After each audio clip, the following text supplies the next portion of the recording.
আপনি সেটাকে গুরুত্ব দিতে পারবেন বেশি, যেহেতু কয়েকদিন।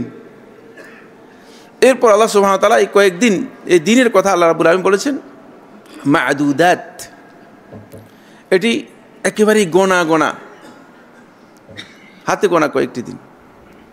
মা'দুদাত শব্দ এই জন্য ব্যবহার করেছেন যে প্রত্যেকটি মানুষ যেন এর প্রতিটি প্রহর নিজে গণে গণে নিজের জীবন থেকে বিদায় করতে পারে। আপনি যেন গুনতে পারেন যে আমার একদিন চলে গেল, আমার দ্বিতীয় দিন চলে গেল, আমার তৃতীয় দিন চলে গেল। গুনবেন, আপনি গুনবেন। এই জন্য আল্লাহ সুবহানাহু ওয়া তাআলা বলছেন মা'দুদাত, এটি মানে গুনবেন, তারপরে আপনার কাছ থেকে যাবে। যদি আমরা সেভাবে গুরুত্ব না দেই তাহলে আমরা বুঝতে পারবো না। আপনাকে যদি জেলখানা নিয়ে যাওয়া হয়, তখন জেলখানা যদি আপনি 20 দিন থাকেন, আপনি একদিন করে প্রতিদিন আপনার গোনা থাকে। বের হওয়ার পর আপনি বলেন যে 20 দিন আমি জেলখানার মধ্যে ছিলাম, কারণ দিনগুলো আপনার জন্য কঠিন দিন। এই দিনগুলো আপনার জন্য সবচেয়ে মর্যাদাপূর্ণ দিন। এই দিনগুলো আপনার জীবনের জন্য হতে পারে এমন তাৎপর্য নিয়ে আসতে পারে যে আপনার জীবনকে পরিবর্তন করে দিতে পারে এবং আপনার জন্য আল্লাহ রাব্বুল আলামিনের নৈকট্যকে একেবারেই কাছাকাছি করে দিতে পারে, জান্নাত আপনার জন্য অবধারিত করে দিতে পারে, জাহান্নাম থেকে আপনাকে মুক্তি করে দিতে পারে। সুতরাং এই দিনগুলো আপনাকে অত্যন্ত গুরুত্ব দিয়ে সেভাবে কাটাতে হবে। বন্ধুগণ, দ্বিতীয় যে পয়েন্টটি আমি কথা বলবো সেটি হচ্ছে, আমরা যখন এই প্রান্তে এসেছি, রমাদানের যখন শেষ প্রান্তে এসেছি, তখন একটা জিনিস দেখা যায়, সেটা হলো এই, আমরা অনেকে আফসোস করি যে রমাদান চলে যাচ্ছে, রমাদানের জন্য আফসোস করি যে রমাদান চলে যাচ্ছে। এই আফসোস অনেকের জন্য দুঃখিত হই, ব্যথিত হই। রমাদানের যাওয়া আর আসা এটা আপনার সাথে জড়িত নয়।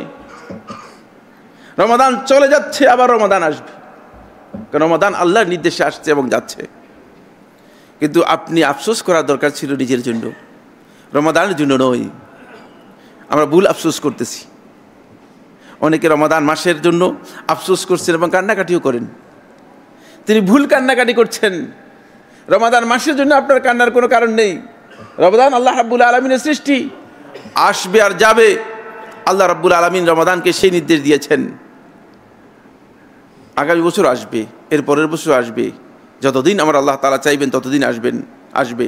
কিন্তু আপনি কি রমাদান আগামী বছর পাবেন? আপনার আফসোস করার জায়গা হচ্ছে এখানেই। এই যে হাতে গোনা কয়েকদিন আমাকে দেয়া হয়েছে উপহার হিসেবে, যেটি আমার জীবনের জন্য সবচেয়ে মূল্যবান সম্পদ, এটাকে আমি আসলে সেভাবে কাজে লাগাতে পারলাম কিনা। যদি আপনি এই আফসোসটুকু নিজের জন্য করতে পারেন, তাহলে আপনি অন্ততপক্ষে বাকি সময়টা দিয়েও আপনার যে কাজটি করা সম্ভব হয়নি সেটাকে আপনি কভার করতে পারবেন, সেটাকে আপনি পূরণ করতে পারবেন। যে কাজটি আপনি করতে পারেননি কোনো না কোনো কারণে, যে কাজটি আপনার করা সম্ভব হয়নি। 3 নম্বর যে পয়েন্টটি নিয়ে আমি কথা বলবো বন্ধুগণ, রমাদান মাসের সবচেয়ে বড় যে প্যাকেজ, সবচেয়ে বড় যে প্রোগ্রাম, যেটি আল্লাহ সুবহানাহু ওয়া তাআলা ইসলামের মৌলিক ইবাদত হিসেবে আল্লাহ রাব্বুল আলামিন চিহ্নিত করেছেন, সেটা হচ্ছে সিয়াম ও রমাদান। রমাদান মাসের সিয়াম, রমাদান মাসের সিয়াম সহ এই সিয়ামের ইবাদতের মর্যাদা আল্লাহ সুবহানাহু ওয়া তাআলা হাদিসে কুদসিতে আমরা জানি যেভাবে দিয়েছেন। সহিহ বুখারী হাদিসের মধ্যে এসেছে, ইল্লা সিয়াম ফা ইন্নাহু লি ওয়া আনা আজজি বিহি। সিয়াম ছাড়া এটি আমার জন্য। আল্লাহ রাব্বুল আলামিন এটাকে আল্লাহ তাআলার জন্য খাস করে নিয়েছেন। আমি এর ফজিলত নিয়ে কথা বলছি না, একটু উপলব্ধির বিষয় আমি বলছি। আল্লাহ সুবহানাহু ওয়া তাআলা 2টি মৌলিক কারণে এই বিষয়কে আল্লাহ রাব্বুল আলামিন তার জন্য খাস করেছেন। ইমাম ইবনে রজব রাহমাতুল্লাহ আলাইহি বলেন, প্রথম বিষয় হচ্ছে রমাদান মাসের এই সিয়াম এবং আল্লাহর সন্তুষ্টির জন্য আল্লাহর বান্দারা যখন সিয়াম পালন করবে, এই সিয়াম হচ্ছে বান্দার মাঝে এবং আল্লাহর মাঝে এমন একটি গোপন বিষয়, যে গোপন বিষয়ের মূল হাকিকত আল্লাহ তাআলা আর কেউ জানেন না। এই কারণেই আল্লাহ তাআলা বলেছেন যে এটি আমার সাথে জড়িত। এটা আমার জন্য। দ্বিতীয় নম্বর বিষয় হচ্ছে বন্ধুগণ, এই সিয়াম মূলত আপনার মূল যে বিষয় সেটা হলো আপনার যত দুশ্মন আছে, শত্রু আছে, শত্রুর সাথে আপনার সবচেয়ে বড় কনফ্লিকশন হচ্ছে, সবচেয়ে বড় সংঘর্ষ হচ্ছে সিয়ামের মধ্যে। সিয়ামের মাধ্যমে আপনি শয়তানের বিরুদ্ধে যাচ্ছেন, সিয়ামের মাধ্যমে আপনি নফসে আম্মারার বিরুদ্ধে যাচ্ছেন, সিয়ামের মাধ্যমে আপনি অবাধ্যতার বিরুদ্ধে যাচ্ছেন, সিয়ামের মাধ্যমে আপনি আল্লাহ তাআলার নির্দেশ পালন করার বিষয়ে আপনি সতর্ক হয়ে যাচ্ছেন। সুতরাং সিয়াম হচ্ছে আপনি আপনার বিরুদ্ধে যে দুশ্মন কাজ করতেছে, হয়তো সেটা আপনার অভ্যন্তরীণ হতে পারে ভিতরে, অথবা আপনার আউটসাইড বাহিরের দুশ্মন হতে পারে, আপনি দুশ্মনের বিরুদ্ধে সিয়ামের মাধ্যমে আপনি কাজ করছেন। সুতরাং এটি সহজ বিষয় নয়। এই জন্য আল্লাহ সুবহানাহু ওয়া তাআলা এই শত্রুর সাথে মোকাবেলা করে যিনি আল্লাহ রাব্বুল আলামিনের বিধানকে অগ্রাধিকার দিবে, তাকে আল্লাহ রাব্বুল আলামিন স্পেশাল করে নিয়েছেন। 3 নম্বর পয়েন্ট আলোচনা করার পরে আমি যে পয়েন্টটি নিয়ে কথা বলবো সেটা হলো বন্ধুগণ, 4 নম্বর পয়েন্টে হচ্ছে রমাদান মাস, রমাদান মাসের সিয়াম কিয়াম সহ যা ইবাদত আছে সেগুলো সম্পর্কে আমরা সবাই জানি, সেগুলো আলোচ্য বিষয় নয়। এখান থেকে আমাদের কিছু অ্যাচিভমেন্ট রয়েছে, কিছু অর্জন রয়েছে, কিছু শিক্ষা রয়েছে, যে শিক্ষাগুলো রমাদান মাস আপনার পরবর্তী অরমাদান যেগুলো আছে, পরবর্তী 11 মাস, এই 11 মাসের জন্য আপনার মৌলিক পাথেয় হতে পারে। 11 মাসের জন্য আপনার যেগুলো পুঁজি হতে পারে, 11 মাস যেগুলো আপনি কাজে লাগাতে পারেন, সেই রমাদান মাসের অর্জনগুলো একটু আমি আপনাদেরকে স্মরণ করে দিব। আমরা দেখি সিরিয়াল কোনটা অর্জিত হয়েছে, কোনটা অর্জন হয়নি। তারপরে এগুলো আমাদের নিজেদের পরবর্তী 11 মাসে কাজে লাগানোর জন্য কি কি করতে হবে আমি চেষ্টা করব খুব সংক্ষেপে সে কথাগুলো বলার জন্য। বন্ধুগণ, প্রথম আমাদের অর্জন হচ্ছে রমাদান মাসে একটা অফার দেয়া আছে, কমন অফার সব ইবাদতের ক্ষেত্রে, সেটা হচ্ছে আল্লাহর পক্ষ থেকে মাগফিরাত। আর যে এই মাগফিরাত নিতে পারলো না তাকে দুটি কথা বলা হয়েছে। 1 নম্বর হচ্ছে তার বিরুদ্ধে আল্লাহ রাসূল সাল্লাল্লাহু আলাইহি ওয়াসাল্লাম বদদুয়া করেছেন, নাউজুবিল্লাহ। 2 নম্বর হচ্ছে আল্লাহ রাসূল সাল্লাল্লাহু আলাইহি ওয়াসাল্লাম তাকে বলেছেন সে হচ্ছে প্রকৃত মাহরুম ব্যক্তি, নাউজুবিল্লাহ। এখন আমি আপনি কি সে মাগফিরাত অ্যাচিভ করতে পারলাম কিনা সেটা আমাকে চেষ্টা করতে হবে, দেখতে হবে কীভাবে অ্যাচিভ করব, সেটা আলোচনার মধ্যে আসবে। প্রথম পয়েন্ট এটা হলো 4 নম্বরের প্রথম পয়েন্ট। 2 নম্বর পয়েন্ট হচ্ছে আল্লাহ সুবহানাহু ওয়া তাআলা ক্ষমা করে দিলেও কিন্তু জাহান্নামের আগুন থেকে আপনাকে মুক্তি নিতে হবে। আল্লাহর বান্দাদেরকে আল্লাহ তাআলা অনেককে ক্ষমা করবেন, কিন্তু জাহান্নাম থেকে তারা মুক্তি নিতে পারবে না। কেন পারবে না? তার কারণ হচ্ছে হয়তো এমন কিছু কাজ রয়ে গিয়েছে, এমন কিছু হক রয়ে গিয়েছে যে হকগুলোর কারণে সেই ব্যক্তি জান্নাত লাভ করতে পারেনি, জাহান্নামে চলে গিয়েছে। এই কারণেই রমাদান মাসের প্রথম রাত থেকে আরম্ভ করে একেবারে শেষ রাত পর্যন্ত প্রত্যেক রাতেই আল্লাহ সুবহানাহু ওয়া তাআলা ওয়ালিল্লাহি ফিহি উতাকা মিনান নার, রাসূলুল্লাহ সাল্লাল্লাহু আলাইহি ওয়াসাল্লাম হাদিসের মধ্যে ইরশাদ করেছেন যে আল্লাহ রাব্বুল আলামিনের জন্য এই মাসের মধ্যে একদল লোককে আল্লাহ সুবহানাহু ওয়া তাআলা জাহান্নামের আগুন থেকে পরিপূর্ণরূপে আজাদ করে দেন, মুক্ত করে দেন। আপনি আমি যাদেরকে মুক্ত করে দিয়েছে তাদের মধ্যে অন্তর্ভুক্ত হতে পারলাম কিনা? যদি জাহান্নামের আগুন থেকে মুক্তি পাই তাহলে আমার করণীয় কি হবে সেটা সামনে আলোচনার মধ্যে আসবে। 3 নম্বর পয়েন্ট হচ্ছে যেটা, সেটা হলো রমাদানের অন্যতম গুরুত্বপূর্ণ শিক্ষা হচ্ছে ধৈর্য এবং সহিষ্ণুতা। নিজেকে ধৈর্যের জন্য তৈরি করা। আপনাকে আল্লাহ রাব্বুল আলামিন ধৈর্যের প্রশিক্ষণ শিক্ষা দিচ্ছেন। আমি কতটুকু ধৈর্যশীল হতে পেরেছি, কতটুকু ধৈর্য আমার মধ্যে আমি অর্জন করতে পেরেছি। 4 নম্বর হচ্ছে কতটুকু কষ্ট সহিষ্ণু হতে পেরেছি। ক্ষুধার কষ্ট, পিপাসার কষ্ট, আদার্স অনেক কষ্ট, সবগুলো কষ্টই আপনাকে এখানে দেয়া হচ্ছে যাতে করে আপনি এই কষ্টের উপর আপনি সহিষ্ণু হতে পারেন, সহনশীল হতে পারেন, এই কষ্টটা আপনি নিজের জীবনের জন্য গ্রহণ করতে পারেন। আমরা আসলে কি সেটা গ্রহণ করতে পেরেছি কিনা? না শুধুমাত্র রমাদান মাসকেই আমি মনে করেছি এটাই আমার জন্য, মানে এই পিরিয়ডটাই হচ্ছে আমার জন্য কষ্ট করার সময়। 5 নম্বর হচ্ছে যেটি, সেটা হলো এখানে আপনাকে আমাকে একটা প্রশিক্ষণ দেওয়া হচ্ছে খুব অল্প সময় দিয়ে কিয়ামুল লাইলের জন্য। কিয়ামুল লাইল, রাত্র কিয়াম করা। রাত্র আল্লাহ রাব্বুল আলামিনের সামনে আপনি দাঁড়াবেন। রাত্রে একটি সময় আপনার অবশ্যই আল্লাহ তাআলার কাছে দাঁড়াতে হবে।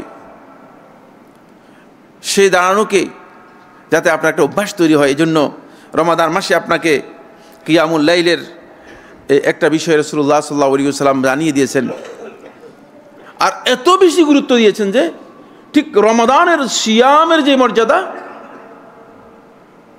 কিয়ামে রমাদানের মর্যাদার সমান। চিন্তা করেছেন ফরজ সিয়ামের যে মর্যাদা, ঠিক কিয়ামে রমাদান নফল, পৃথিবীর সমস্ত উলামায়ে কেরামের ঐক্যমতে সাব্যস্ত হয়েছে নফল অতিরিক্ত। কিয়ামে রমাদান বলতে বোঝায় তারাবিহের সালাত বা কিয়ামুল লাইল, সালাতুত তাহাজ্জুদ, এগুলোকে বুঝতে পেরেছেন। নফল হওয়া সত্ত্বেও ফরজ সিয়ামের যে মর্যাদা, আল্লাহ রাসূল সাল্লাল্লাহু আলাইহি ওয়াসাল্লাম সহিহ বুখারী এবং মুসলিমের হাদিসের মধ্যে সমান মর্যাদা বলেছেন। 6 নম্বর যে পয়েন্টটি, সেটা হলো রমাদান মাসে আপনি সালাতগুলো জামাতে নিয়মিত আদায় করার একটা প্র্যাকটিস আপনাকে দিয়েছে। রমাদানে মসজিদের মধ্যে একদল লোককে দেখা যায়, কিন্তু রমাদান চলে যাওয়ার পরে এই লোকগুলো কোথায় যায়? কি সমস্যা এদের সমস্যাগুলো আমাদের জানা দরকার। কি কারণে তারা রমাদান মাসে আসে, আর রমাদান মাস যখন চলে যায় তাদেরকে মসজিদে আর দেখা যায় না কেন? তারা কি রমাদানের ইবাদত করে না আল্লাহর ইবাদত করে? বিসাল কওম ইয়াবুদুনা রমাদান। কেমন কথা হলো এমন একদল লোক যারা রমাদানের ইবাদত করে? এটা হতেই পারে না। ইবাদত তো করবো আমরা কার? রব্বু রমাদান, রমাদানের রব যিনি, তার ইবাদত করব। সুতরাং রমাদানের ইবাদত তো হয় না। বন্ধুগণ, রমাদান মাসে যারা সালাতগুলো জামাতে আদায় করেছেন, 5 ওয়াক্ত সালাত আদায় করেছেন, এটা যার অ্যাচিভমেন্ট হয়েছে, তিনি দেখবেন যে রমাদান পরবর্তী সময় তার জন্য এটা একটা রেজাল্ট নিয়ে আসবে, একটা রেজাল্ট এর জন্য নিয়ে আসবে। অনেকেই দেখা যায় রমাদান মাসে আলহামদুলিল্লাহ সে কাজটি করেন। 7 নম্বর হচ্ছে রমাদান মাসে সেহরি এবং ইফতারের সময় খুবই সূক্ষ্মভাবে আপনি আল্লাহ তাআলার মুরাকাবা, পর্যবেক্ষণকে আপনার সর্বোচ্চ অগ্রাধিকার দিয়েছেন। সেটা কি আপনি আসলে এটা অর্জন করতে পেরেছেন, না শুধুমাত্র রমাদান মাসের জন্য ব্যবহার করেছেন? 6টা 14 মিনিটে ইফতার, 13 মিনিটেও আপনি ইফতার করছেন না কেন? কি কারণে? কে আপনাকে নিষেধ করেছে? কে আপনাকে বলতেছে করতে পারবে না? কে বাধা দিচ্ছে? কেউ কি বাধা দিয়েছে? দেয় নেই। যেহেতু আপনি মনে করছেন আমার আল্লাহ তাআলা পর্যবেক্ষণ করছেন, আমাকে দেখছেন, সেহরি খাবার সময় দেওয়া আছে, সেহরির সময় হয়ে গিয়েছে, শেষ হয়ে গিয়েছে, তখন আপনাকে যদি যতই ভালো মানের খাবার দেওয়া হোক না কেন আপনি খাচ্ছেন না। এই মুরাকাবা সুফিদের মুরাকাবা নয়, এটা হচ্ছে প্রকৃত মুরাকাবা। বুঝতে পেরেছেন? এটা হচ্ছে আসল মুরাকাবা। এই যে আল্লাহ তাআলার পর্যবেক্ষণকে আপনি খুবই সূক্ষ্মভাবে একেবারেই সেকেন্ড মোমেন্ট পর্যন্ত হিসাব কষে আল্লাহ তাআলার পর্যবেক্ষণকে আপনি নিজের জন্য ব্যবহার করেছেন, সেটা কি শুধুমাত্র রমজানের জন্য, শুধুমাত্র সেহরির জন্য, নাকি আমাদের পরবর্তী সময়ের জন্য? যদি এটা অর্জন করতে পারি তাহলে পরবর্তী সময় সেটা আমার কাজে লাগবে। 8 নম্বর পয়েন্ট হচ্ছে যেটা, সেটা হলো এই প্রকাশ্যে আপনি সবচেয়ে বড় আমানত আল্লাহর জন্য আপনি কি করেছেন? হেফাজত করেছেন। আপনি ঘরের মধ্যে যদি সিয়াম ভঙ্গ করতেন কেউ দেখতো না, আপনি সেই লোকেই। এরপরে যখন রমাদান চলে যাবে, অফিস খোলার পরে অফিসের আমানত কিভাবে নষ্ট করবেন? হ্যাঁ, অসম্ভব। তাহলে বোঝা গেল যে যেই আমানত আপনি রক্ষা করেছেন রমাদান মাসে, সেই আমানত রক্ষার উপর আপনার নিজে এটাকে কি করতে পারেন নাই, নিজে টিকে থাকতে পারেন নাই। এটা আপনাকে প্রশিক্ষণ দেওয়া হয়েছে। আপনি কি আল্লাহর জন্য আমানতকে রক্ষা করতে পারবেন কিনা, এই প্রশিক্ষণ আপনাকে দেওয়া হয়েছে। আসুন 8 নম্বর পয়েন্ট হচ্ছে যেটি, সেটা হলো আপনাকে হালাল বর্জনের মাধ্যমে আপনার গোটা জিন্দেগিতে যেন আপনি হারাম থেকে নিজেকে পরিপূর্ণরূপে উইথড্র করতে পারেন, তুলে নিতে পারেন, হারাম থেকে বিরত হতে পারেন, এই প্রশিক্ষণ আপনাকে দেওয়া হয়েছে। সেই প্রশিক্ষণটা আমরা নিতে পারলাম কিনা? প্রশিক্ষণ নিব কোত্থেকে? কেউ আছে সিয়াম পালন করতেছে আবার মিথ্যা বলতেছে, কেউ আছে সিয়াম পালন করতেছে আবার কি ঘুষও নিচ্ছে, কেউ আছে সিয়াম পালন করতেছে আবার সুদি কারবারের মধ্যে লিপ্ত রয়েছে। তিনি মনে করেছেন যে আল্লাহ তাআলার সাথে দ্বিচারিতা জায়েজ।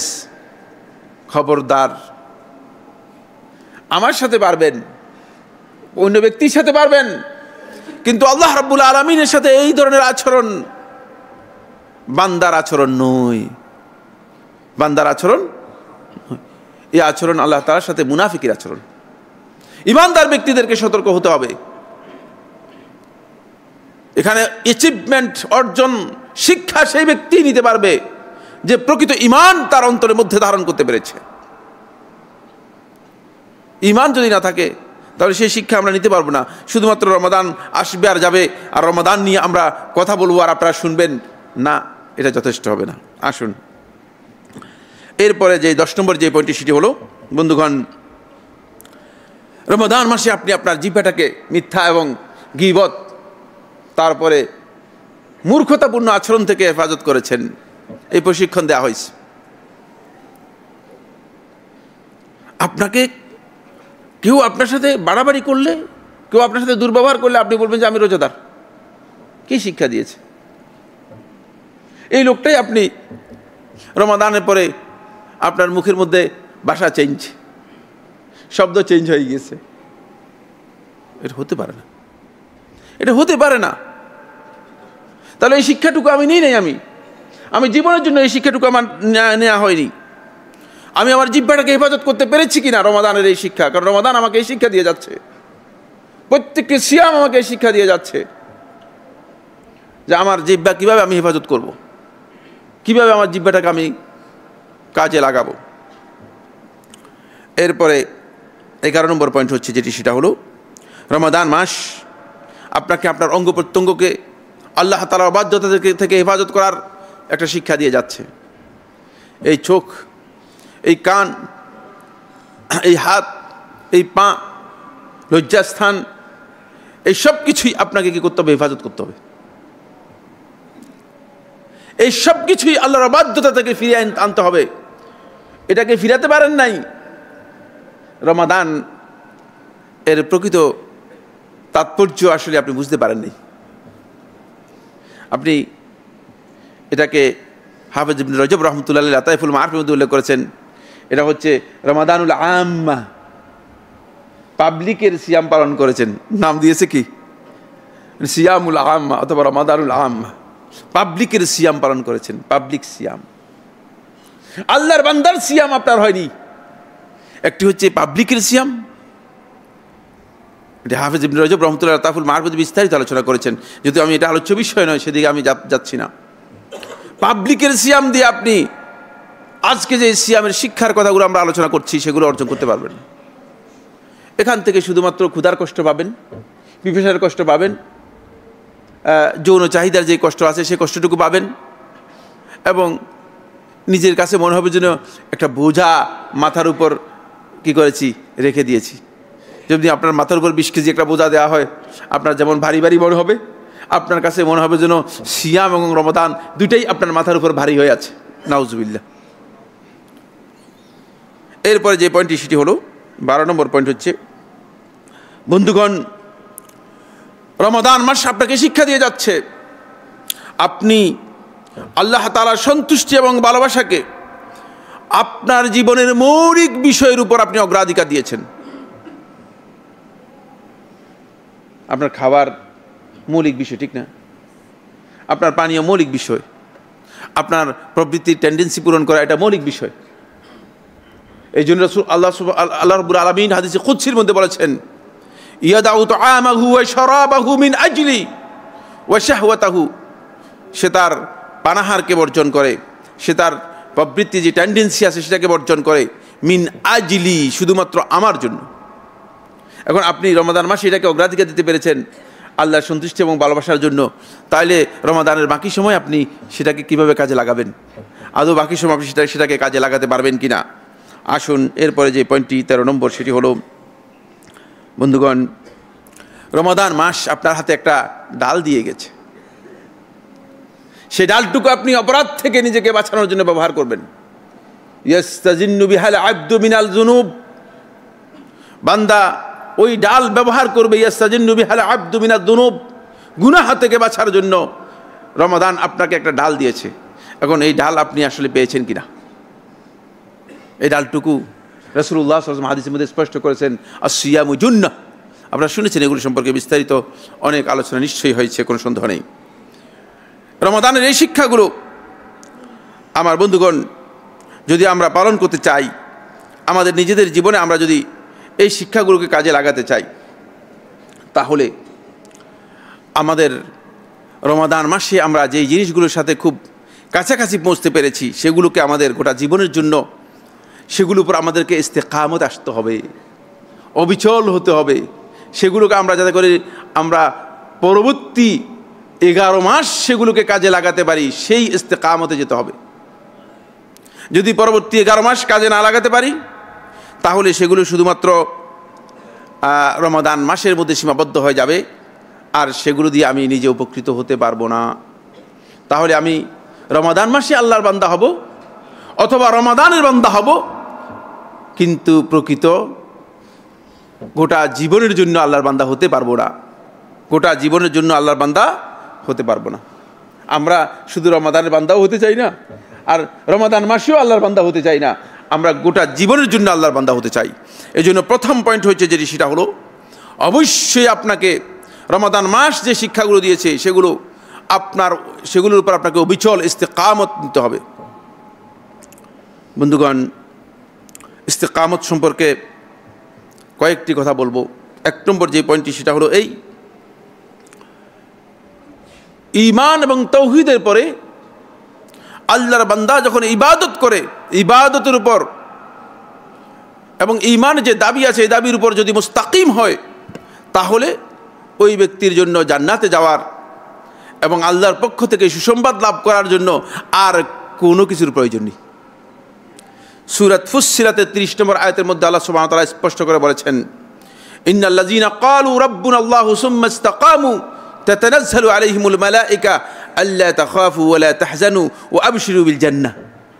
সুবহানাল্লাহ, একেবারে স্পষ্ট বলে দিচ্ছেন, যদি সত্যিকার আপনি এই শিক্ষার উপর মুস্তাকিম হতে পারেন, ইস্তেকামত অর্জন করতে পারেন, অবিচল থাকতে পারেন, সেটাকে নিজের বাকি সময়ের জন্য কাজে লাগাতে পারেন, তাহলে আপনি দেখবেন যে ফেরেশতা এসে আপনাকে সুসংবাদ দিচ্ছে, আল্লা তাখাফু ওয়া লা তাহজানু, ভয় করো না, দুশ্চিন্তাও করো না, ও আবশিরু বিল জান্নাহ, জান্নাতের সুসংবাদ দাও।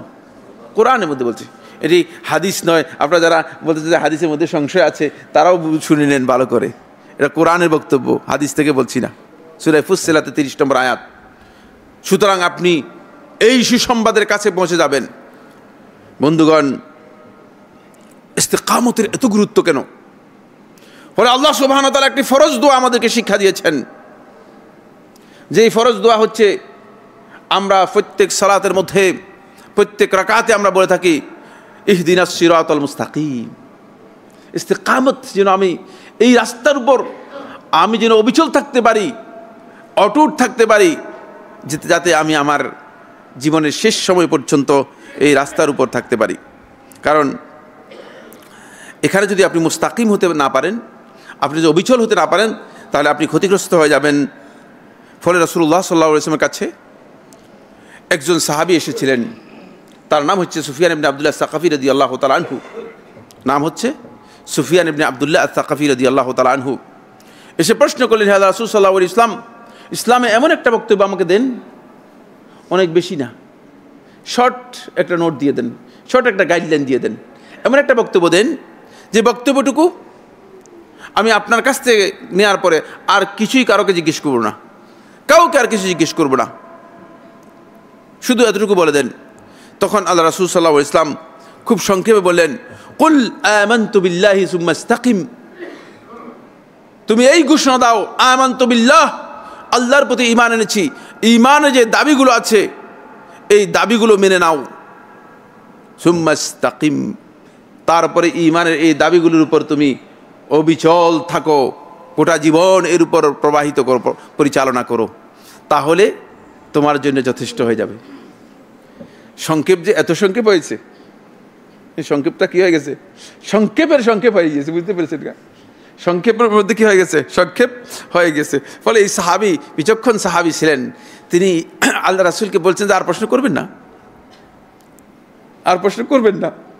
কিন্তু তখন তিনি বললেন যে হে আল্লাহ রাসূল সাল্লাল্লাহু আলাইহি ওয়াসাল্লাম, আমি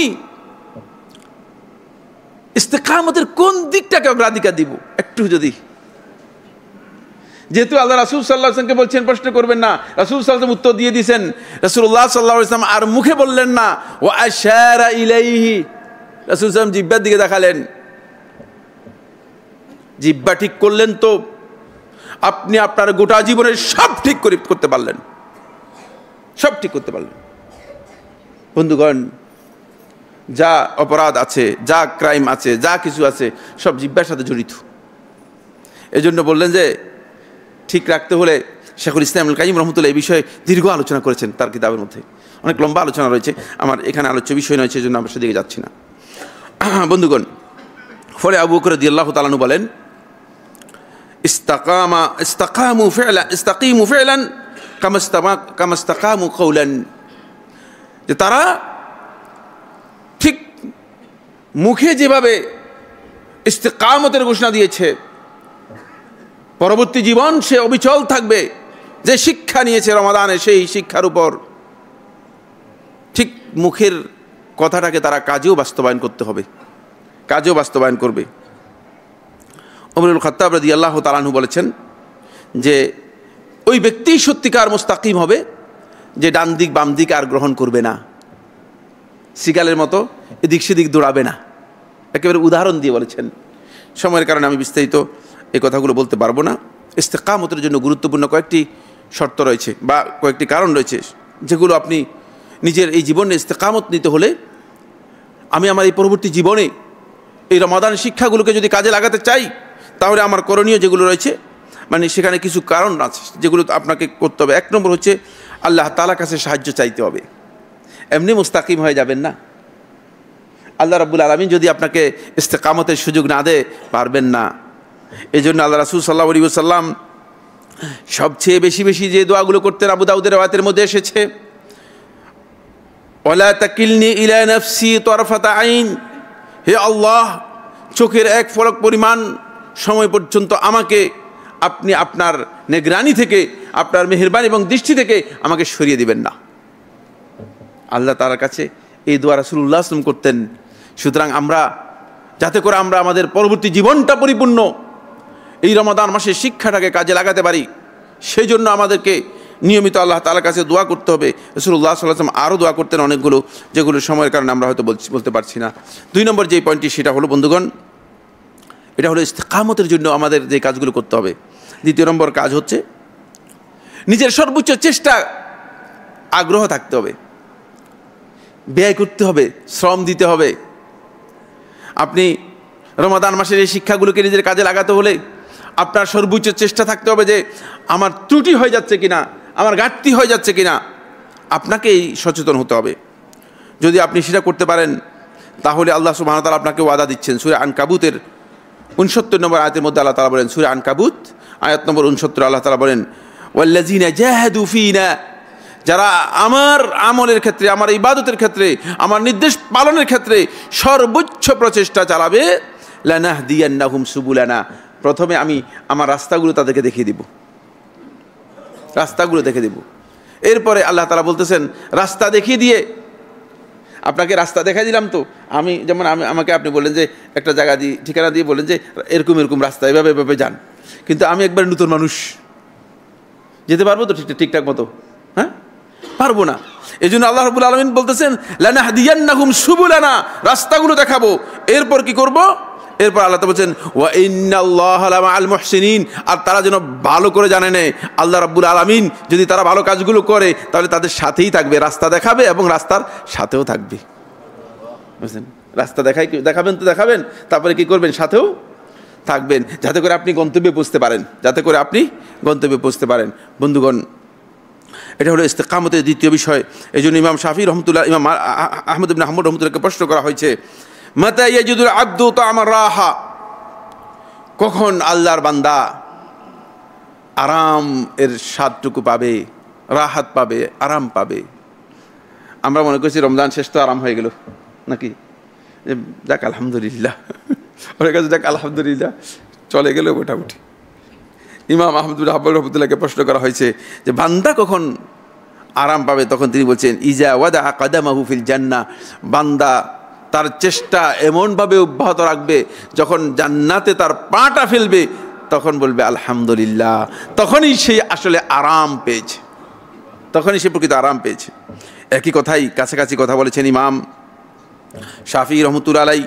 তিনি বলেন যদি কোনো একজন ব্যক্তিত্ব সম্পন্ন ব্যক্তি, ইমানদার ব্যক্তি তার আরাম পাওয়ার চেষ্টা করে থাকে, তাহলে দুনিয়ার জীবনে সে আরামের অনুসন্ধান করবে না, বরং সে আরামের অনুসন্ধান করবে তখন যখন সে তার রবের সাথে সাক্ষাৎ করবে। বুঝতে পেরেছেন? আরও অনেক কথা রয়েছে, এতটুকু পরে আমরা সামনের পয়েন্টে যাই। সেটা হলো ইস্তেকামত যাদের মধ্যে আছে তাদের সাথে সম্পর্ক তৈরি করতে হবে, তাদের সাথে আপনার সাহচর্য তৈরি করতে হবে, তাদের সোহবত দিতে হবে, তাদের সাথে উঠা বসা করলে দেখবেন যে আপনি নিজের জন্য কিছুটা ফুয়েল পাচ্ছেন, এটা রিচার্জের মতো। বুঝতে পেরেছেন কি না? এটা রিচার্জের মতো, কিন্তু বেদাতীদের সাথে নয়। আমরা যখন একথা বলছি তখন আপনারা মনে করছেন মনে হয় কোনো পীরের মুরিদ হতে পারলেই ভালো, না, এটা নয়। এটা হচ্ছে যারা সত্যিকার হকের উপর রয়েছে, হক্কানি এবং রাব্বানি আলেম, যারা ইলম এবং আমল দুটাকে সমন্বয় করতে পেরেছে, তাদের সাথে যদি আপনি থাকেন তাহলে আপনি এমন গাইড পাবেন যে গাইডলাইন এর কারণে আপনি কোনোদিন রাস্তা থেকে বিচ্যুত হবেন না। এটা ইস্তেকামতের জন্য অপরিহার্য বিষয়। 4 নম্বর ইস্তেকামতের জন্য অপরিহার্য বিষয় হচ্ছে বন্ধুগণ, ইস্তেকামত যদি আপনি লাভ করতে হয় তাহলে আপনি কোরআন এবং সুন্নাহকে আঁকড়ে ধরবেন। কোরআন সুন্নাহ থেকে কোনোভাবে বাইরে যাওয়ার চেষ্টা করবেন না, ইস্তেকামতের এই কথাগুলো বলার পরে আমি আপনাদের কাছে আজকে যেই বিষয়টি বলবো সেই বিষয়ের আরেকটি আলোচ্য বিষয় রয়েছে। সেটা হলো আমরা রমাদান মাসে আমাদের অনেকেরই কোরআন তেলাওয়াতের সাথে একটা বন্ধুত্ব তৈরি হয়েছে। আমি জানি না কার বন্ধুত্ব কতটুকু তৈরি হয়েছে, কিন্তু আল্লাহ তাআলা তো জানেন।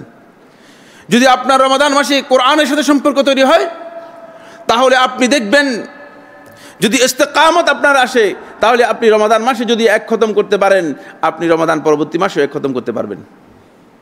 যদি কমে যায় বুঝতে হবে যে ইস্তেকামত ঠিক হয়নি। ইস্তেকামত কি হয়নি? ঠিক। রমাদান মাসে মসজিদে এসে শেষ রাত্রে কিয়ামুল লাইল করতেছেন, রমাদান শেষ তো কিয়ামুল লাইলও শেষ, ঘুম থেকে উঠতে পারেন না, অনেকের ফজরও শেষ হয়ে যায়, তাহলে বুঝতে হবে যে আপনার ইস্তেকামত হয়নি। ইস্তেকামত হয়নি। আপনি রাগ করেন না, আপনি কমন মানে এটা যোগ বিয়োগের কোনো বিষয় না, একেবারে সরল অঙ্ক। এটা হচ্ছে সরল অঙ্ক, বুঝেন তো? আগেকার সময় আমাদেরকে সরল অঙ্ক বলা হতো, এটা সরল অঙ্ক একেবারেই। আপনি যদি রমাদান মাসে দেখেন যে আপনি রমাদান মাসের সিয়ামগুলো ঠিকঠাক মতো পালন করতে পেরেছেন, রমাদান যাওয়ার পরে সিয়াম আপনার কাছ থেকে গোল্লাছুট একেবারেই হারিয়ে গেছে, তাহলে আপনি নিশ্চিত রমাদান মাসের সিয়ামটা আপনার মানে লৌকজ হয়ে গিয়েছে, লৌকিক হয়ে গিয়েছে, লোকদের সৌজন্যতার জন্য হয়ে গিয়েছে। মানুষ সিয়াম পালন করে, আর আমি যদি সিয়াম পালন না করি কি হবে? মানুষ বলে যাই এই লোকটা সিয়াম পালন করে না, কোনো লাভ হলো না, ইস্তেকামত হাসিল হয়নি, রমাদানের শিক্ষা আপনি নিতে পারেন নাই। আমার বন্ধুগণ, সলফে সালিহিনগণ রমাদান মাসে কোরআন তেলাওয়াত করতেন, কোরআন খতম করতেন, রমাদান মাসে কিয়ামুল লাইল করতেন, রমাদান মাসে সিয়াম পালন করতেন। রমাদান পরবর্তী সময়ে তাদের সেই অব্যাহত আমলগুলোকে সলফে সালেহিনগণ সেটা একেবারেই 11 মাস কন্টিনিউ করতেন, বাকি সময়টা কন্টিনিউ করতেন। কোরআনের সাথে সম্পর্ক আমাদের বাড়াতে হবে। কোরআন হচ্ছে আমাদের একমাত্র সিলেবাস। আমার বন্ধুগণ, আমি অনেক ভাইকে দেখি তিনি কোরআন থেকে অনেক দূরে, কোরআন তেলাওয়াত করেন না, কোরআন থেকে অনেক দূরে থাকেন। খবরদার, কোরআন হচ্ছে একমাত্র সিলেবাস। এই কোরআন তেলাওয়াত করা, এই কোরআন বোঝা, কোরআন অনুযায়ী আমল করা, কোরআনের জ্ঞান মানুষদেরকে শিক্ষা দেয়া, কোরআনের সাথে নিজেকে সম্পৃক্ত হওয়া, কোরআনের দাওয়াত দেয়া এবং কোরআনকে নিজের জীবনে বাস্তবায়ন করা সবটাই মৌলিক ইবাদত। রমাদান মাস এই হাতছানি আমাদেরকে দিয়ে যাচ্ছে। এখন রমাদান পরবর্তী সময় আমরা কতটুকু কোরআন শিক্ষা গ্রহণ করতে পারবো? কোরআন তেলাওয়াত করি না, একজন করে আমি জিজ্ঞেস করতে চাই না যে কার কার কত খতম হয়েছে, এটা জিজ্ঞেস করতে চাই না, কিন্তু জিজ্ঞেস করলে বিপদ হবে, অনেকেরই বিপদ হওয়ার সম্ভাবনা আছে। বরং আপনারা মনে করবেন যে ভাই আরে খতম করলে কী লাভ? কিছু জাহিল আলেম আছে বলে কোরআন খতম করলে কি, মানে কোরআন খতম করার দরকার নেই। এটা আমি বলছি জাহিল আলেম, নির্বোধ আলেম, আল্লাহর এই কিতাবের মর্যাদা বুঝে নাই বলে এই কথা বলেছেন। তাবাকাতুল হানাবিলার মধ্যে ইমাম আবু ইয়ালা আল ফাররা রাহিমাহুল্লাহ তাআলা বর্ণনা করেন, ইমাম বুখারী রাহিমাহুল্লাহ তাআলা শেষ রাত্রে প্রত্যেক 3 রাতে একবার সালাতের মধ্যে কোরআন খতম করতেন। আমরা সালাফদের আমল সম্পর্কে জানি না, সালাফদের সাথে আমাদের কোনো সংযুক্তি নেই, আর সালাফি মুখে বলে, মুখের মধ্যে ফেনা তুলতেছি, লাভটা কি হবে? আপনি কি মনে করেছেন আমল ছাড়া, আখলাক ছাড়া সালাফি হয়ে জান্নাতে চলে যেতে পারবেন? এত আলা ইন্না সিলআতাল্লাহিল গালিয়া, আল্লাহর এই জান্নাতের মূল্য আছে, অনেক মূল্যবান, এমনিতেই পেয়ে যাবেন না, অবশ্যই এর জন্য কষ্ট করতে হবে। সলফে সালেহিন নিজেদের যতটুকু চেষ্টা আছে ততটুকু চেষ্টা তারা এর জন্য ব্যয় করেছেন। এই জন্য আমার বন্ধুগণ আমাদেরকে চেষ্টা করতে হবে। দ্বিতীয় আরেকটি পয়েন্ট আমি বলবো, সেটা হলো ওই কিয়ামুল লাইল কোনোভাবে ছুটে যেতে পারবে না, একেবারেই পারেন না। অন্ততপক্ষে 2 রাকাত পড়েন, 2 রাকাত পারেন না অন্ততপক্ষে 1 রাকাত পড়েন। 1 রাকাত কিয়ামুল লাইল জায়েজ, 1 রাকাত কি জায়েজ, সহিহ হাদিস রয়েছে। কিন্তু তারপরেও যেন কিয়ামুল লাইল আপনার ছুটে না যায়, কোনো রাত্রে যেন ছুটে না যায়। যদি আপনার কোনো একটা রাত্রে ছুটে যায় তাহলে বুঝতে হবে যে রমাদানের শিক্ষা আপনি আপনার কি করতে পারেন না, বাস্তবায়ন করতে পারেন নাই। এরপর একটি পয়েন্ট এখানে আলোচনার মধ্যে আসবে, সেটা হলো রমাদানের অন্যতম গুরুত্বপূর্ণ একটি দিক হচ্ছে, এখানে একটি হাদিস আছে ইমাম তিরমিজি রহমতুল্লাহ সুনানের মধ্যে বর্ণনা করেছেন, কিন্তু সনদের দিক থেকে দুর্বল হওয়ার কারণে আমি বলছি না, অন্যথায় এই হাদিসটাই মূল বক্তব্য হয়ে যেত, কিন্তু সেটা সনদের দুর্বল হওয়ার কারণে বলছি না। বাকি রমাদান মাসে সহিহ বুখারী হাদিসের মধ্যে এসেছে, সহিহ বুখারী হাদিস নম্বর 7 আব্দুল্লাহ ইবনে আব্বাস থেকে বর্ণিত। আব্দুল্লাহ ইবনে আব্বাস রাদিয়াল্লাহু বর্ণনা করেন, তিনি বলেন যে রাসূলুল্লাহ সাল্লাল্লাহু আলাইহি ওয়াসাল্লাম কানা আজওয়াদা মা ইয়াকুনু ফি রমাদান হিনা ইয়ালকাহু জিবরিল, যখন জিবরিল আমিন আলাইহিস সালাতু ওয়াসসালাম আল্লাহ রাসূল সাল্লাল্লাহু আলাইহি ওয়াসাল্লামের সাথে এসে সাক্ষাৎ করতেন, তখন রাসূলুল্লাহ সাল্লাল্লাহু আলাইহি ওয়াসাল্লাম রমাদান মাসে তার বদান্যতা, দানশীলতা অনেক গুণে বেড়ে যেত। আমার বন্ধুগণ, রমাদান মাস আমাদের কাছ থেকে চলে যাচ্ছে। আলী ইবনে আবি তালেব রাদিয়াল্লাহু থেকে বর্ণিত হয়েছে, তিনি বলেন যে রমাদান মাসের ফজিলতের সাথে লাইলাতুল কদরের ফজিলতের সাথে সংযুক্ত হচ্ছে রমাদান মাসের যত ইবাদত আছে সবগুলো ইবাদত। সুতরাং আমরা যেন রমাদান মাসে অধিক পরিমাণে দান করতে পারি লাইলাতুল কদরের ফজিলত পাওয়ার জন্য এবং রমাদান মাসের ফজিলত পাওয়ার জন্য, যেহেতু রমাদান মাসের ইবাদতগুলোকে আল্লাহ সুবহানাহু ওয়া তাআলা 700 গুণ পর্যন্ত বর্ধিত করে দেন। একেবারে শেষ দিকে চলে এসেছি, শেষে যদি আর মাত্র 3টি পয়েন্ট রয়েছে। এই 2 নম্বর পয়েন্ট হলো যেটা, সেটা হলো 1 নম্বর পয়েন্টে এতক্ষণ পর্যন্ত যে কথাগুলো বললাম, 2 নম্বর পয়েন্ট হচ্ছে বন্ধুগণ, রমাদান যেদিন চলে গেল, শাওয়ালের চাঁদ উঠে গেল, আমাদের জন্য অনেকের জন্য যদিও খুশির বিষয় হয়, সবচেয়ে বড় খুশির বিষয় হচ্ছে এই মানবতার সবচেয়ে বড় দুশ্মন শয়তানের, কারণ শয়তানকে মুক্ত করে দেওয়া হয়েছে। আপনি সতর্ক হতে হবে। এতদিন পর্যন্ত আপনার ভালো অবস্থান ছিল, এখন শয়তান আপনার ফ্রি হয়ে গেছে, শয়তানের শিকল খুলে দেওয়া হয়েছে। শয়তান এখন যে 1 মাস পর্যন্ত তার যেই কাজের মধ্যে ডিস্টার্ব হয়েছে, কাজে যেই জায়গায় কাজ করতে পারে নাই, শয়তান এখন পাগলের মতো হয়ে যাবে। আর এই কারণেই দেখা যায় যিনি রমাদান থেকে কিছু অ্যাচিভ করতে পারেন নাই, রমাদানকে নিজের জীবনে কাজে লাগাতে পারেন নাই, দেখা যাচ্ছে যে তিনি ওই শয়তানের খপ্পরে রমাদানের পরপরই পড়ে যাচ্ছেন, কারণ শয়তান তো এসে গিয়েছে। সুতরাং শয়তানকে আপনাকে ভয় করতে হবে। আলোচনার সময় নেই, এই জন্য আর বললাম না। 3 নম্বর যে পয়েন্টটি সেটা হলো সেটা অবশ্যই দৃষ্টি আকর্ষণ করেছে। খেয়াল রাখবেন, কোরআন ইমানদার ব্যক্তিগণ কোনোভাবে বর্জন করতে পারবে না। কোরআন যদি বর্জন করেন, কিয়ামতের দিন আপনি আসামি হবেন। আল্লাহ সুবহানাহু ওয়া তাআলা কোরআনে কারীমে সূরাতুল ফুরকানের 30 নম্বর আয়াতের মধ্যে বলেছেন, ওয়াকালা রাসূলু ইয়া রাব ইন্না কওমি ইত্তাখাযু হাযাল কুরআনা মাহজুরা। কিয়ামতের দিন আল্লাহ রাব্বুল আলামিন আমাদের বিরুদ্ধে যারা আমরা কোরআনকে বর্জন করেছি, কোরআনের সাথে সম্পৃক্ত হতে পারি নাই, তাদের বলবে যে আমি এদের কাছে কোরআন রেখে এসেছিলাম, তারা কোরআনকে বর্জন করেছে। খবরদার।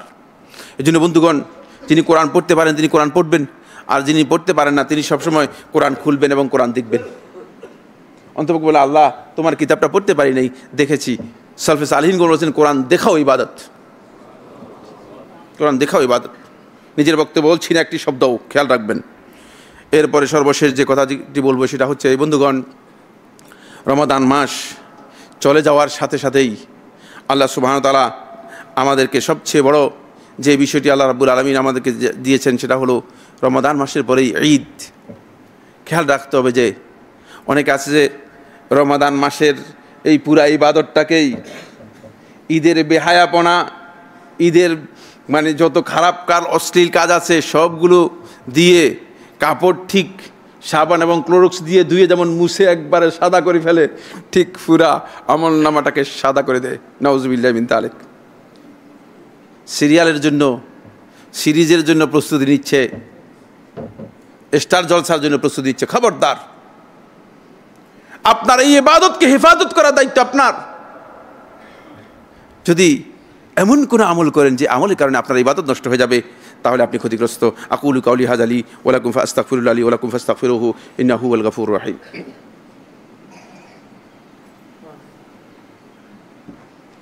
আলহামদুলিল্লাহ আলহামদুলিল্লাহ আলা ইহসানিহি ওয়া শুকরু লাহু আলা তাওফীকিহি ওয়া ইমতিনানিহি ওয়া আশহাদু আল্লা ইলাহা ইল্লাল্লাহু ওয়াহদাহু লা শারীকা লাহু তা'যীমান লিশানিহি ওয়া আশহাদু আন্না মুহাম্মাদান আবদুল্লাহি ওয়া রাসূলুহু আদ-দাঈ ইলা রিদওয়ানিহি ওয়া আলা আলিহি ওয়া আসহাবিহি ওয়া ইখওয়ানিহি ইবাদাল্লাহ রাহিমাকুমুল্লাহ। إن الله أمركم بأمر كريم ألا وهو الصلاة والسلام على نبيه الكريم فقال في محكم التنزيل إن الله وملائكته يصلون على النبي يا أيها الذين آمنوا صلوا عليه وسلموا تسليما اللهم صل على محمد وعلى آل محمد كما صليت على إبراهيم وعلى آل إبراهيم في العالمين إنك حميد مجيد وبارك اللهم على محمد وعلى آل محمد كما باركت على إبراهيم وعلى آل إبراهيم في العالمين إنك حميد مجيد وارض اللهم عن الخلفاء الراشدين الأئمة المهديين أبي بكر وعمر وعثمان وعلي وعن سائر أصحاب محمد صلى الله عليه وسلم أجمعين اللهم أعز الإسلام والمسلمين اللهم أعز الإسلام والمسلمين رب العالمين। আমাদের সিয়াম কিয়াম যে ইবাদতগুলো আমরা রমাদান মাসে করতে পেরেছি, আমাদের অক্ষমতা সহ রব্বুল আলামিন সেগুলো কবুল করে আমাদেরকে ক্ষমা করে দাও রব্বুল আলামিন। আমাদেরকে জাহান্নামের আগুন থেকে মুক্ত করে দাও রব্বুল আলামিন। রব্বুল আলামিন আমাদের সবাইকে দ্বীনের উপর অবিচল থাকার তৌফিক দান করো রব্বুল আলামিন। আমরা যেন রমাদানকে আমাদের বাকি জিন্দেগিতে কাজে লাগাতে পারি সেই তৌফিক আমাদের দান করো রব্বুল আলামিন। রব্বুল আলামিন, মুসলিম উম্মাহ অনেক কঠিন সময় যাচ্ছে, মুসলিম উম্মাহর বিশাল জনগোষ্ঠী রব্বুল আলামিন নির্যাতিত নিপীড়িত হচ্ছে রব্বুল আলামিন। ফিলিস্তিনি মুসলমানদের উপর নির্যাতন, কঠিন নির্যাতন করা হচ্ছে রব্বুল আলামিন, তুমি তাদেরকে সাহায্য করো রব্বুল আলামিন। রব্বুল আলামিন, ইসলামের দুশমন, মুসলমানদের দুশমন দখলদার বাহিনীকে রব্বুল আলামিন তুমি তোমার পক্ষ থেকে সৈন্যবাহিনী প্রেরণ করে তাদেরকে ধ্বংস করে দাও রব্বুল আলামিন। রব্বুল আলামিন তাদেরকে তাদের অস্ত্র দিয়ে ধ্বংস করে দাও রব্বুল আলামিন। রব্বুল আলামিন আমাদের সবাইকে বাকি সময়টি যেন আমরা রমাদানের নেক আমলের মাধ্যমে কাজে লাগাতে পারি সেই তৌফিক দান করো রব্বুল আলামিন। রব্বুল আলামিন আমাদের সবাইকে লাইলাতুল কদর আমরা যেন পাই সেই তৌফিক আমাদেরকে দান করো রব্বুল আলামিন। ইবাদাল্লাহ রাহিমাকুমুল্লাহ ইন্নাল্লাহা ইয়ামুরু বিল আদলি ওয়াল ইহসান ওয়া ইতাইজিল কুরবা ওয়া ইয়ানহা আনিল ফাহশাই ওয়াল মুনকারি ওয়াল বাগই ইয়া'iযুকুম লাআল্লাকুম তাযাক্কারুন ফাযকুরুল্লাহাল আযীম আল জালিল ইয়াযকুরকুম ওয়াশকুরুহু আলা আলাইহি ওয়া নি'আমিহি ইয়াজিদকুম ওয়া লাযিকরুল্লাহি আকবার ওয়াল্লাহু ইয়া'লামু মা তাসনাউন।